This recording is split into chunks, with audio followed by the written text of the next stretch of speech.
Kata geologi berasal dari dua kata bahasa Yunani, yaitu geos yang berarti bumi dan logos yang berarti ilmu. Jadi, geologi adalah studi mengenai bumi dan fenomena yang terjadi di dalamnya. Sejarah keilmuan geologi diawali Thales yang hidup pada 624-546 sebelum Masehi dari Miletos. Thales mengemukakan pendapat bahwa bumi merupakan piringan yang mengapung di air. Hipotesis ini didukung dengan pengamatannya pada kayu yang bisa mengapung di air dan kapal yang bisa mengapung padahal membawa beban yang berat. Thales juga diketahui sebagai pelopor hipotesis bumi berbentuk bola. Dari karyanya di bidang astronomi bahwa pergerakan bintang di kubah langit bersifat tetap, adanya titik balik matahari, dan banyak fenomena yang hanya bisa dijelaskan jika bumi berbentuk bola.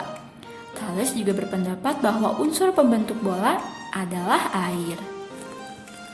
Anaximander yang hidup pada 610-546 sebelum Masehi mengemukakan bahwa alam semesta ini berbentuk bola, bumi sebagai pusatnya, langit dan segala isinya mengelilingi bumi.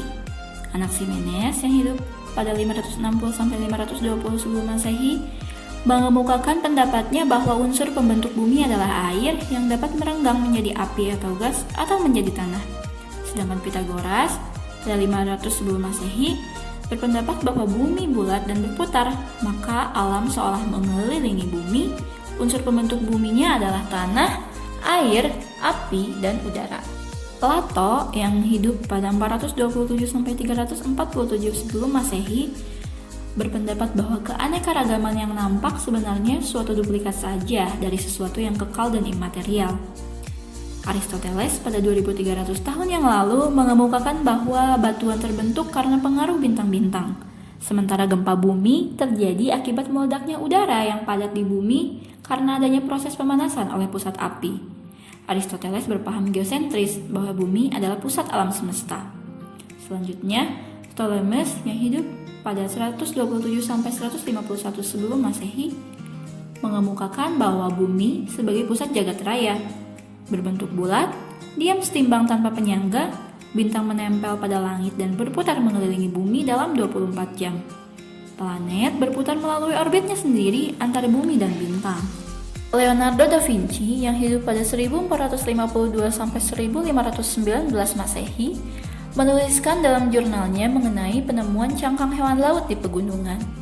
Dia tidak mempercayai penjelasan pemikir gereja bahwa ada banjir besar yang memindahkan hewan laut tersebut, namun berpendapat bahwa hewan tersebut memang berasal dari sana. Jurnalnya juga merupakan bukti bahwa dulu pegunungan Alpen adalah dasar laut. Artinya, bumi berusia lebih tua dan terbentuk tidak beraturan oleh benturan kasar dan guncangan seismik dalam waktu yang panjang. Dalam lukisannya, ia juga menggambarkan bentuk badan batuan dalam sketsa untuk memahami bentuk alami bumi. Kopernikus pada 1543 menuliskan manuskrip yang berisi bahwa matahari sebagai pusat tata surya atau yang dikenal sebagai teori heliosentris. Galileo mendukung teori heliosentris lewat penemuan dari teleskop astronomi pertamanya pada tahun 1609 yang berhasil mengobservasi Jupiter beserta 4 satelitnya dan mengobservasi Venus. Gerak satelit Galilean mengelilingi Jupiter dan seluruh fase Venus yang terlihat dari bumi membuktikan bahwa bumi mengelilingi matahari. Namun, teori ini ditentang gereja pada saat itu. Pada tahun 1519 dilakukan pelayaran dari Spanyol yang dipimpin oleh Ferdinand Magellan. Mereka melakukan ekspedisi dengan melakukan pelayaran ke timur melalui barat. Mereka melewati Samudra Pasifik dan pada 1521 menemukan Filipina. Di situ Magellan terbunuh akibat peperangan dan pelayaran dilanjutkan di bawah pimpinan Juan Sebastian Elcano yang kemudian mencapai Tidore dan Maluku. Selanjutnya mereka kembali pulang ke Spanyol dan tiba pada 1522 dan secara tidak langsung membuktikan bahwa bumi bulat sebab berangkat dari arah barat dan kembali dari arah timur. Pada abad ke-17 muncul deskripsi pertama deformasi batuan oleh Nicolas Steno yang menguji singkapan-singkapan di mana perlapisan batuannya tidak horizontal dan beranggapan bahwa lapisan atau strata tersebut tidak berposisi lapisan horizontal, dan pasti telah berubah posisi atau dislokasi karena sesuatu hal. Baron George Cuvier pada 1810 melihat adanya fakta bahwa pada zaman dahulu ada spesies flora dan fauna yang mengalami kepunahan dan kemudian muncul spesies flora dan fauna baru yang terjadi akibat bencana secara mendadak yang sangat dahsyat dan berlangsung di seluruh muka bumi. Konsep ini dikenal sebagai teori malapetaka atau catastrophism. Pada akhir abad ke-18, seorang ahli fisika Skotlandia bernama James Hutton pada 1795 menerbitkan buku Theory of the Earth. Hutton mencetuskan kalimat, "The present is the key to the past", bermakna bahwa kondisi geologi saat ini merupakan hasil dari proses geologi di masa lampau. Sehingga dengan mempelajari karakteristik bumi pada saat ini, kita dapat mengetahui proses geologi di masa lalu. James Hutton dijuluki sebagai bapak geologi modern, dan teori yang dikemukakan oleh Hutton ini dikenal sebagai teori uniformitarianisme. Charles Lyell yang hidup pada 1797 sampai 1875 mengemukakan pemikirannya melalui buku-bukunya, salah satunya adalah Principles of Geology. Ia mengilustrasikan konsep-konsep kesamaan dari alam sesuai dengan waktu dan dapat memperlihatkan bahwa proses-proses geologi yang diamati sekarang berlaku juga pada masa lalu. Walaupun teori uniformitarianisme tidak dimulai oleh Lyell, namun dia adalah orang yang lebih sukses dalam menginterpretasi dan mempublikasikannya pada masyarakat luas. Di era fisika modern, muncul teori continental drift atau apungan benua.